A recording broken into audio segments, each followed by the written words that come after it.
Let's begin today's Vanguard news with every nation getting a new cycle card that revolves around Persona riding, as well as Kata Sanctuary's new ride deck cycle card in DZBT01. See, this is a reason why I didn't like to use the term cycle card for supports that doesn't involve being recycled. Everything at this point can be considered as a cycle card.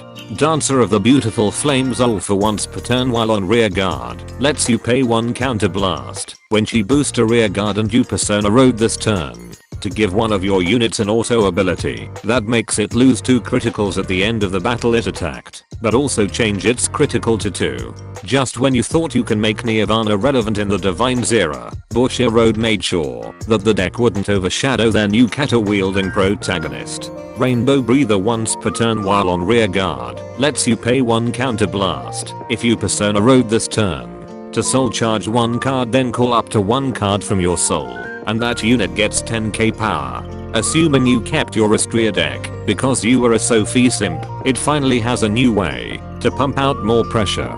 Controller of Interstellar Dimming once per turn while on rear guard. Lets you pay 1 counter blast when she boosts a rear guard and you Persona road this turn to prevent your opponent from playing Blitz order cards from their hand, and they must call 2 or more cards from hand to the Guardian Circle if they wish to guard for that battle.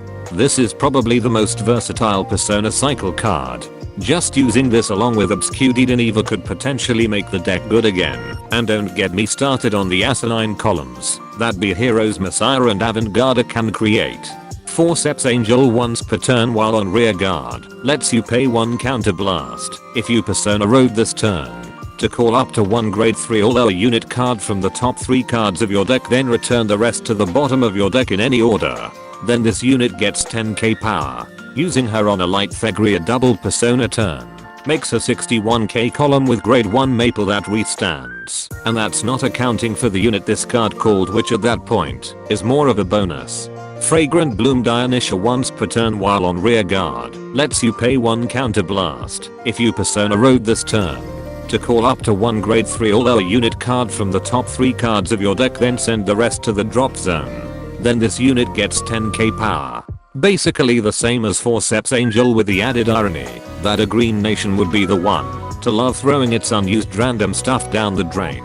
Not even Zorga would probably use this. Sharing Happiness Firina while on rear guard. Lets you pay 1 counter and soul blast when she boosts a rear guard and you Persona road this turn to give your Vanguard a continuous ability that gives all your rear guards 5k power, and she's put into the bottom of your deck at the end of that battle you use this ability. Is it petty of me to laugh at how lyrical Monasteria players need to pay an extra soul compared to the rest of the Persona cycle cards, as if it was actual waifu tax? And she's even sent to the back of the line after paying extra due to her nation getting special treatment for so long until now. Finally, Divine Sister Biscotti, when put on the Guardian Circle from hand or discarded when you would ride from your ride deck, lets you either pay 1 counter or 3 energy blast to draw a card. And when she's placed on rear guard, you can either pay 1 counter or 3 energy blast if you Persona road this turn to look at the top 3 cards of your deck, then put 1 of them on top of your deck and return the rest to the bottom of your deck in any order. You may call that card instead if you use this ability outside the battle phase. ESL players can finally run ride deck cycle cards by paying with energy instead. Not having to add 1 of the cards to your hand like Spiral Cutie Angel feels bad, but at least you're given an option of putting 2 of the 3 triggers you were supposed to drive check to the bottom of your deck. And that concludes this Vanguard news without the bullshit. Special thanks to my Patreon members. I would be at a loss without them, especially if I don't get reinstated at the end of this month. Be sure to subscribe and let me know in the comments if I should just continue calling every new support a cycle card.